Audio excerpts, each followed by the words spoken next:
Antenados aqui na TV Antena 10 para falar um assunto que foi o da semana, gente. CPI das bets. Não tem como fugir, com certeza, de todo mundo envolvido nesse assunto, né, Vitor? Exatamente, Nath, porque o avanço desenfreado das bets acendeu o sinal de alerta entre as autoridades, clubes, atletas, órgãos de fiscalização, e com esse crescimento vertiginoso também vieram os escândalos, as suspeitas e também, claro, a necessidade de regulamentação. Convocados pela Comissão Parlamentar de Inquérito para dar esclarecimentos aí a respeito de contratos, de trabalhos de influenciadores para promover casas de apostas e jogos de azar online, né, Vitor? Exatamente. Os depoimentos chamaram a atenção na internet, já geraram até alguns memes, né? Teve muita coisa que rolou e hoje estamos recebendo a advogada Jordana Torres e o analista comportamental Marcos Lins para conversar sobre esse assunto e analisar, claro, a postura dos influenciadores e também, claro, todo esse rolê aí da CPI das bets, como foi também esse depoimento. Então, boa tarde, doutora, bem-vinda novamente aqui no Antenados. Obrigada, boa tarde. É um prazer estar aqui novamente para poder esclarecer dúvidas e levar informação para a sociedade. Muito boa tarde, seja bem-vindo com Antenados. Boa tarde, é um prazer fazer parte desse momento e trazer também esclarecimento a respeito dessa postura, dessa questão mais comportamental que com certeza movimentou a internet nos últimos dias. Maravilha, gente. Para começar, vamos falar com a Jordana. A gente está com dois especialistas aqui, né? A Jordana que já trabalha, né, muitas vezes sediadas também no exterior, que foi um ponto levantado ali dentro do questionamento para a Virgínia, inclusive, né? A CPI, ela começou, a eminente relatora, que é a senadora Soraya, ela levantou alguns pontos bem específicos, né? Mas o que a gente percebe, pelo menos na minha visão jurídica, é que há muito desencontro de informações. Então faz com que a sociedade, ao assistir, confunda e aí vem um hater em cima dos jogos, da regulamentação, das casas de aposta. Quando, na verdade, existe dois tipos de mercado, que a gente chama que é o nicho regulamentado e o nicho ainda que é o nicho ilegal. Então, lá se falou muito sobre nicho ilegal, só que as casas de apostas, todas que estavam em questionamentos, são legalizadas no Brasil, pagaram as outorgas de 35 milhões e funcionam plenamente com a licença do governo federal. Então, os influenciadores que estão lá, eles foram contratados por uma empresa devidamente legal, autorizada pelo governo, para realizar uma publicidade, que inclusive está dentro da lei. Então, eles não estão fugindo nada do que seja algo fora da lei. Eles estão cumprindo exatamente o que a lei manda. Mas aí o questionamento de alguns foi que essa divulgação começou bem antes da regulamentação, né? Isso rola de há muito tempo. Sim. Eu acho que foi o principal questionamento quando se traz esse argumento à tona, né? Então, e aí, por isso gera esse embate, a postura, a legalidade, porque nem tudo que é legal é ético, né? Então, tudo isso aí a galera vem comentando nas redes sociais. A gente tem um vídeo, a gente tem alguns vídeos para mostrar como é que foi alguns momentos, se a Marina puder colocar, porque a Virgínia, eu acho que o dela foi o que rendeu mais, né, doutora? Assim, porque ela tem, né, aquela postura, ela tem a persona dela nas redes sociais, né? A influência dela, e claramente ficou ali latente, né? A forma como ela conduziu, a forma como ela tomou o ambiente para ela, em alguns momentos foi até engraçado, realmente, de fato. Vamos conferir, coloca na tela, Marina. Virgínia, eu tô tratando a senhora com muita urbanidade. O negócio nem tinha as coisas. Pega vídeo recente. Senhora Virgínia, eu tô tratando a senhora com muita urbanidade. Eu quero dizer os... Nós vamos ouvir. Desculpa, mas aqui... Eu queria aqui pedir até para que a gente continue com essa... Vamos continuar. Com essa oitiva harmônica aqui. Tá aí, esse foi um dos momentos, né? E eu queria até perguntar logo para a Jordana e para o Marcos, quais são as consequências jurídicas possíveis para... O processo finalize. Então, hoje ele tem ali, ele é inocente perante a lei, porque a lei diz isso, e ele está apresentando a defesa dele. O que pode acontecer? Mais alguma outra questão envolvida nisso tem que ser apurado e vai ser tipificado como crime de acordo com o que se apresente. Então, hoje a situação dele é isso. E o Vitor já pontuou aqui, né, tem toda uma análise comportamental da postura das pessoas envolvidas no Senado. Tal hora ficou um tom cômico, puxaram fotos, né, ali vídeos, um tom de conversa. E muito se questionou na internet, tanto da postura do Senado, de como aquele ambiente para aquele contexto. E dentro daquele contexto a gente percebe que a Virgínia, inclusive a gente trouxe o mapa de caracteres. Existe uma análise que se chama análise corporal e comportamental, que ela diz como que a mente de uma pessoa funciona olhando somente para o formato do corpo dela. Então, eu sou analista corporal e dentro dessa análise corporal a gente consegue identificar quantos por cento cada pessoa tem de cada um daqueles traços de caráter, que são 5 ao todo. E aí a Virgínia, ela tem um traço de caráter que é da oralidade, que é 32% dela, que tem esse aspecto da oralidade, que ela busca a espontaneidade, que ela busca o conforto. Inclusive, quando a gente olha para a vestimenta dela, né? Então, 32% aqui do oral, ela busca justamente buscar esse conforto naquele ambiente em que ela está inserida. Então, a gente percebe que, além disso, a gente tem 18% de psicopata. O psicopata não tem a ver com nenhuma patologia, tá? É psicopata o nome, de fato, do termo científico.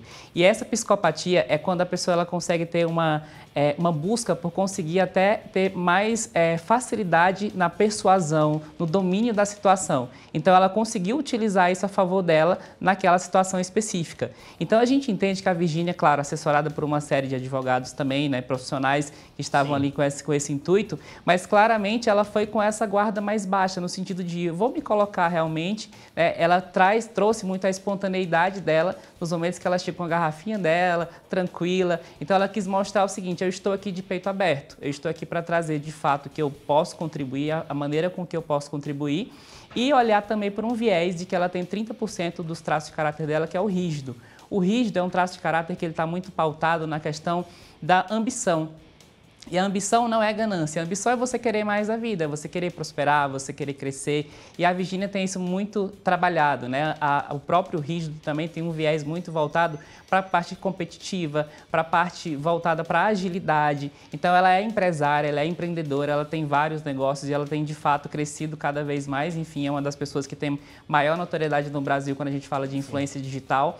E a análise que a gente percebe dela é que ela usou os traços dela de caráter de forma muito intencional para que ela pudesse, de fato, passar por aquela situação de uma maneira mais tranquila, né? Sem tanto peso, sem tanta preocupação no sentido até entendendo, né? Eu acompanhei alguns comentários na internet das pessoas falando que ela foi super estratégica, né, em falar sobre a marca dela. Então, assim, a gente percebe que a pessoa que, de fato, ela é intencional, né? Ela está ali realmente entendendo que tudo que ela está fazendo ali vai ser visto. As pessoas vão falar sobre aquilo e, claro, vai voltar para quem? Para o bolso dela. Ela vai ter, de fato, um impacto positivo no sentido de falar da marca, né? Ela pode ter uma possibilidade de conseguir conduzir aquelas pessoas para trazer para o mundo dela, para o universo dela, que é aquilo que ela bem sabe fazer. E foi o que aconteceu, né? Porque ela citou o WePink, né? E a gente brinca muito nesse ambiente de internet, essa questão do WePink, o Felca reagindo, mas aqui em Teresina inaugurou um quiosque que estava com filas quilométricas. É inegável. Lotado, né? Então ela é muito influente e pegando o seu gancho, a gente percebe isso. Ela foi vestida, sabe? Foi bem galera, foi como ela realmente lá no story dela, no Instagram. Óculinho, maquiagem simples, camisa da Maria Flor, garrafa Stanley rosa, sabe? Então foi realmente ali algo que, como eu falei, a forma como ela foi, ela tomou esse ambiente para si. Mas voltando para a doutora Jordana, eu queria perguntar para ela quais são os possíveis... Usaram de predicados jurídicos e estão corretos, porque se é lei, elas conseguiram eliminar, tudo bem. E tem esse prazo. Então, algumas pessoas não vão ser ouvidas. Foi ouvido, pelo menos dos influenciadores, você percebe o diálogo dos senadores em relação a eles deixarem claro que eles não estão ali sendo apontados como ladrões, como isso, como aquilo, mas eles estão ali para poder prestar um serviço para a sociedade. Né? Que, de fato, eles tiveram um contrato legal, era uma empresa legal que tinha pago a licença e estava regularmente no Brasil. E os desdobramentos disso, em relação aos influenciadores, só se eles estivessem fazendo uma publicidade de casas de apostas não autorizadas. Irregulares, né? Não reguladas. Aí tudo bem, eles vão responder por isso, a CPI vai enviar um relatório para a Polícia Federal, vai iniciar operações relacionadas a isso, investigações. Agora, pelos influenciadores que estão ali, pelos contratos que foram debatidos lá, que eram de casas devidamente regulamentadas. Então, alguns empresários de gateways de pagamento foram ouvidos, inclusive um foi preso, a senadora Soraya deu voz de prisão, ele foi conduzido pela polícia. Então, a partir daí, desses desdobramentos, então acredito que não os influenciadores, mas outras figuras que ficaram por lá, eles devem aí sofrer algumas consequências legais ou de operações ou investigações, ações penais e cíveis, para poder devolver esse dinheiro que foi destinado para fora do Brasil sem a devida fiscalização, sem o devido pagamento de imposto. Então, nesse primeiro momento, a visão que a gente tem disso. Até porque corre em segredo de justiça os documentos, então a gente não teve acesso, mas pelos diálogos que está tendo por lá, é a visão que a gente pode falar até o momento. E Marco, muita gente está comentando também que o termo influenciador é aquele que influencia, né? Mas há uma certa separação do que eles estão divulgando e o livre-arbítrio das pessoas de fazerem aquilo. Foi muito questionado, inclusive na CPI, né? Para Virgínia, você sabe do impacto que você tem social e tudo mais. Analisando comportamentalmente, né? Como é que a gente pode separar as coisas? A Virgínia, ela está divulgando ali uma plataforma, ela tem o poder de influenciar, mas as pessoas também têm um poder de decisão, né? Então, até que ponto se pesa essa responsabilidade do comportamento de influenciador na sociedade? Perfeito. Eu acredito que a questão da influência, todos nós somos influenciadores de alguma forma, né? A Virgínia, a diferença, digamos assim, é claro que ela utiliza isso de forma totalmente profissional, ela tem ali 53 milhões de pessoas acompanhando ela. E a gente precisa ter muito uma percepção de que se a Virgínia, a própria Virgínia utilizou essa expressão relacionada ao seguinte, se a gente for realmente observar vários detalhes, existem vários profissionais ou vários tipos de negócios no Brasil que vão precisar deixar de existir. O próprio álcool, a gente vê várias propagandas a respeito, existem a questão de vários outros instrumentos na sociedade que a gente vê propaganda, a gente vê falando sobre isso, só que existe ali um limite de você divulgar aquilo, que aí, no meu entender, também tem até uma relação com seus próprios valores, né? Porque tem muitos influenciadores que eles se negaram a realmente fazer algum tipo de divulgação a respeito, e ela aceitou aquilo até trazendo essa prerrogativa de que está tudo dentro da lei, está tudo de forma o que eu podia fazer em termos da legislação, eu estou atendendo a todos esses requisitos, então está tudo certo. Eu tenho um negócio, eu tenho um mercado, eu tenho pessoas que consomem aqui o meu trabalho e aqui eu estou fazendo um trabalho de publicidade, né? E até aí está tudo bem. A questão que a gente precisa ter essa compreensão, que eu acho que o diálogo ele é aberto para isso, inclusive ela saiu lá com essa ideia de pensar a respeito disso, nesse impacto. Até porque a gente não tem um controle direto sobre o que as pessoas vão fazer com a nossa comunicação. Porém, a gente precisa entender que essa comunicação está sendo difundida para mais pessoas e que as pessoas, a partir desse conhecimento, a partir da tua influência, elas vão poder ter esse poder de decisão. Mas, claro, se eu estou influenciando, dizendo que aquilo é legal, que aquilo faz sentido, que aquilo é bacana, eu vou estar trazendo, sim, uma predisposição daquela pessoa de estar mais aberta realmente a vivenciar algum tipo de situação em razão daquela minha influência. Então, eu acredito que é muito observar e, na verdade, no meu ponto de vista, a gente percebe que a sociedade ela está muito em falha nesse sentido justamente da questão da própria identidade, né? As pessoas estão cada vez mais vazias. E quando eu falo vazias, de si mesmas, né? De saberem quem são, de saberem o que elas buscam. Então, assim, quando a pessoa ela não tem clareza, até inclusive de perspectivas de futuro, de crescimento, de evolução, de autoconhecimento, elas buscam nesse mundo da facilidade, daquilo que vem com muita rapidez. Então, isso é muito sedutor para as pessoas. Então, é muito fácil as pessoas tacarem pedras nas pessoas, por exemplo, que estão trazendo ali a publicidade disso, mas é importante entender qual o meu papel nisso também, né? Qual o papel da própria sociedade, da própria família naquele contexto, porque eu acredito que, de alguma maneira, essas pessoas também precisam ter essa busca por realmente entenderem quem são. Um dos jogos, ele vem nesse sentido sedutor, do tipo, é fácil, é muito tranquilo de fazer, então eu vou aqui, porque isso, muitas vezes, não tem aquela visão de que aquilo pode, sim, viciar e pode trazer um impacto ali realmente bem... Uma conta demo, uma conta cedida... Você sempre vai ganhar, né? Cedida, mas aquilo não acontece na realidade. Do aspecto jurídico, você que no caso é especialista de bets, qual a linha tênue disso aí, se é certo ou não, se isso é ilegal ou não, a respeito da conta demo?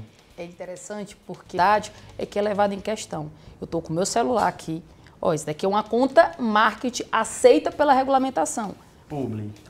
Isso daqui é o jogo é feito dessa forma, o jogo é isso, então eu vou ilustrar, eu vou mostrar o que é o jogo, o tigrinho é isso, o touro é isso, o coelho é isso, então eu vou ali mostrar o jogo, tá?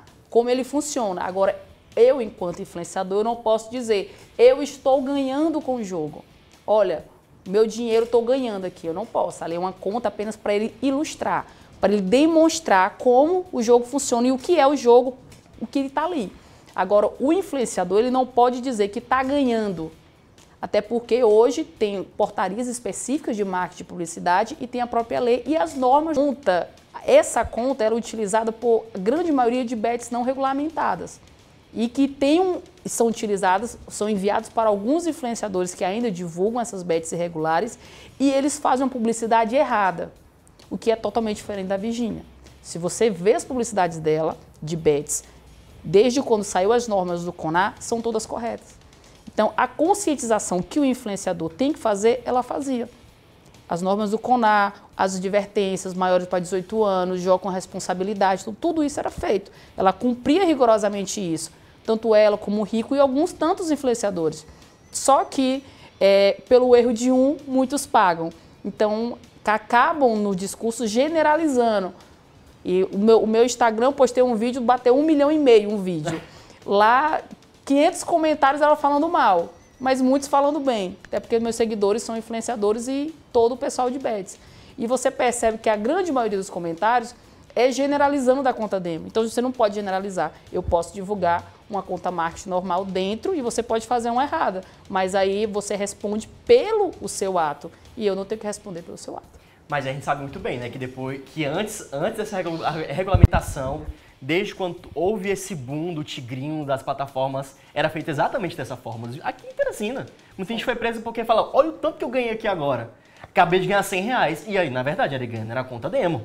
Né? Então, eu acho que o questionamento é muito mais por aí. Né? E ficou claro, né, que se utilizava da conta demo e como a doutora está falando, a Virgínia, como depois dessa regularização e ela divulga realmente casas regulamentadas, trazia-se realmente esse alerta, né? Mas aí do sentido comportamental, Marcos. Muitos estão comentando nesse âmbito das redes sociais sobre a maneira que a Virgínia se vestiu, como a gente falou aqui, né? E o que pode ser interpretado a partir da forma como ela se vestiu e como ela se apresentou para a CPI, né? Porque eu acho que esse é um tema que ainda a gente vale bater esse ponto e você trazer aqui a sua opinião como especialista, né? Porque realmente é diferente do Rico, né? O Rico ele foi mais na defensiva, preferiu ficar calado em alguns momentos, né? A Virgínia foi galera. Conversou com todo mundo, tirou selfie, fez propaganda do ponto comportamental, a forma como ela se vestiu, como é que foi? Uma inquietação que eu gosto de trazer para as pessoas e se na verdade a Virgínia da vida real não é aquela que ela mostra no Instagram e ela é aquela da CPI? Bom ponto. Então, porque o Instagram são cortes. Então eu mostro o que me convém, eu mostro o que é interessante, eu mostro o que é estratégico. Quando eu estou num ambiente que eu estou, por exemplo, quando a gente olha ali para reality show, né? Tem vários artistas que você tinha uma visão de um artista no palco, ali nas redes sociais. Quando você viu no reality show, você teve uma percepção totalmente distinta daquela pessoa. Então, às vezes, eu acho que existe muito também as pessoas trazerem uma perspectiva da Virgínia como se ela tivesse que atender essa expectativa de que, não, ela vai chegar lá XYZ porque ela vende sobre isso, ela vende sobre maquiagem, sobre beleza, então ela vai chegar estonteante, né? Pelo menos eu esperava que ela fosse chegar lá, sabe? Tipo, e ela foi... E na minha perspectiva, ela foi o seguinte, eu, até olhando por essa perspectiva de que ela buscou realmente fazer tudo da forma legal, ela falou, não tenho nada a temer, eu vou lá de maneira tranquila, de cara limpa, né, como ela foi, sim, e tá tudo certo. Então, assim, tenho a minha família, como ela falou, tenho a minha empresa, que de fato foi o que me tornou milionária, né? Então, não tenho nada a temer, eu vou de fato me colocar aqui de forma aberta. Então, a gente tem essa leitura, claro, tem o viés intencional, que a gente já pontuou sobre isso também, de, claro, trazer mais uma associação, uma familiaridade das pessoas, até porque ela traz muitos filhos no ambiente das redes sociais, então existe ali uma conexão. Maria Flor. Exato. Traz uma conexão, uma tranquilidade, até porque a gente sabe que quando a gente traz esse apelo mais infantil, as pessoas também têm um olhar diferente. Então, eu observo que teve esse ponto, mas teve principalmente essa ideia de que eu não tenho nada a temer e está tudo certo, né? Eu estou aqui com a minha equipe de advogados, a gente está fazendo tudo da forma que deve ser feito, inclusive que é o ponto que a gente também traz, que ela fez o trabalho dela, né? Contrataram ela fez o trabalho dela, e aí é aquilo que eu trouxe anteriormente, que cabe às pessoas, e aí, claro, a gente entende que existe toda uma discussão a respeito disso, mas de ter essa percepção, justamente esse olhar do dinheiro fácil, daquilo que, inclusive, a gente vê que a dopamina, né? Você vai ali, poxa, que é o hormônio justamente nesse sentido, sim, né? De que, da facilidade, do prazer. Então, poxa, é muito fácil. Eu coloco aqui um dinheiro, daqui a pouco já tenho multiplicado por 10, por 20, por 50. Então, aquilo é muito, muito sedutor. E aí é isso que eu falo, que as pessoas, muitas vezes, elas estão se apoiando muito nesse mecanismo e deixando de buscar o seu próprio conhecimento, trabalhar suas próprias habilidades e, de fato, poder construir algo como a própria Virgínia fez, que é um exemplo. Maravilha, gente. Que bate-papo legal, né? Muitos pontos Tinha mais esclarecidos. assunto. Tinha muito mais assunto assunto pra gente falar, claro. Mas o tempo de estúdio acabou, então vamos agradecer nossos convidados, Exatamente. né, Doutora Jordânia, obrigado mais uma vez aqui por estar no Antenados, ela que é o nome aí da advocacia nesse sentido. Muito obrigado mais uma vez por estar aqui com a gente, viu? Eu que agradeço o convite. Marcos também, muito obrigado aqui pela presença. Eu que agradeço, foi muito bacana e especial estar aqui.